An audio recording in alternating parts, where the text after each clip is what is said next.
This gun lights your fireman, the pilot lights out. This football team is coming into our place. We're standing in our way. This is a game of the heart. Focus and finish. Did you see where Brett Favre's agent Bus Cook hinted at a return? Check out his comments. His arms look like a blacksmith's arms. He rides a bike probably 30 to 50 miles a day. He runs 4 or 5 miles a day. He's coaching at the high school and they're undefeated. He loves it. His body fat is 7.5% and he weighs 225 pounds.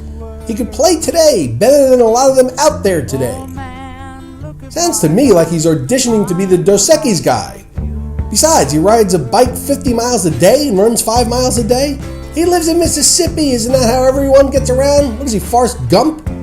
If you're banking on a 44-year-old Favre to help you on your fantasy team, you're in trouble. Hey, if you missed out on the Brian Hoyer sweepstakes last week, you get a second chance at this type of thingy. I don't think this really takes anyone by surprise, but the Bucs have made a move, and Josh Freeman is out, and rookie quarterback Mike Glennon is in. The fact that Coach Greg Schiano told us all on Monday that Freeman was still his quarterback notwithstanding.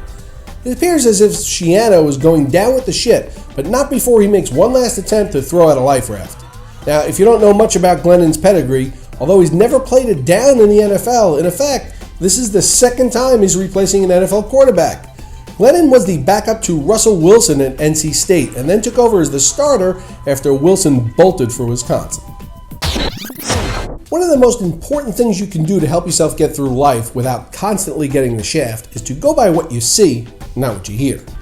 Now, after lying to us last week, tweeting that he was fine and just resting his leg so we shouldn't worry because he'd be playing Sunday against the Colts, followed by him not suiting up, Vernon Davis over here has actually been on the field practicing both Monday and Tuesday for week 4.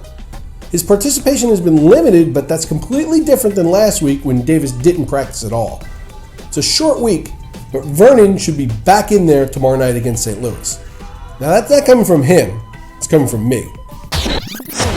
On the heels of the concussion Terrell Pryor sustained in the fourth quarter Monday night against the Broncos, Raiders head coach Dennis Allen stated yesterday that he's going to prepare for week 4 against the Redskins as if both Pryor and Matt Flynn are going to start.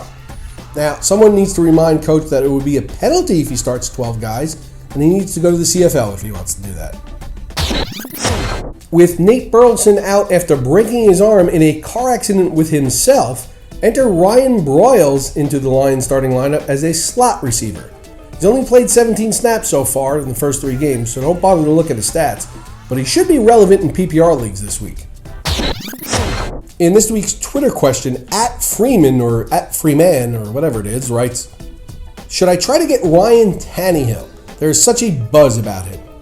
Hey look, he led a game-winning drive last week against the Falcons and the Fish are 3-0, so there's a lot of buzz.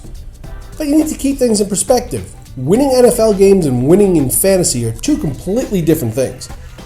Oftentimes, some of the best fantasy players aren't on very good teams. Now, after 3 weeks, Tannehill has 39 fantasy points. There are 25 quarterbacks in the league that have more fantasy points than him. So, there's only 32 teams. If someone's looking to replace their quarterback with a guy who ranks 7 spots from the bottom, hopefully you get to play them this week. If you have a question you want answered here on the show, hit me up with a tweet, and if I don't use your question, I'll tweet you back with my best advice. And be sure to tune in to the Roto Experts Fantasy Football News Notes and Analysis segment every weekday. I'll be here to keep you current and ahead of the competition, and on weekends, come back for This Week in Fantasy Football, as I team up with the King, Scott Engel, covering the week that was, the week that will be, and answering your viewer questions. For Roto Experts, I'm Mike Cardano. See you tomorrow.